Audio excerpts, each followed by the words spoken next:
আলাইকুম। আমাদের চরাঞ্চলের যে দরিদ্র এলাকা, আবারও না বললে নাই, এই দরিদ্র এলাকার যে লোকজন যে চরাঞ্চলের নিয়ম কারণ এবং যে কৃষি আবাদ করে এই পার থেকে এই পার যে মানুষের কষ্ট দেখেন, এই যে গরুর জন্য ঘাস ছিলেছে, এই যে দেখেন এখানে ধান ইত্যাদি ইত্যাদি চীনা আবার ইত্যাদি ইত্যাদি এই ভুট্টা পেঁয়াজ উদ্ভাবন করে এই চর থেকে এই চর এসে আবার গরুর জন্য ঘাস ছিলে আবার ওই পারে আবার যাইতে হয় শুধু একটা ব্রিজ না থাকাতে।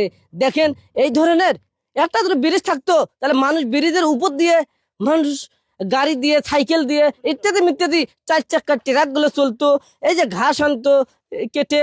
এই যে একটা ব্রিজ না থাকাতে আমাদের এই চরের দুর্গতি দেখেন। আমি নতুন সরকারকে বলি এখানে যদি একটা ব্রিজ দেওয়া যেত তাহলে আমি আশা করি এখানে লোকও লাগতো না, আর এখানে আমাদের মানুষের এত কষ্ট হতো না।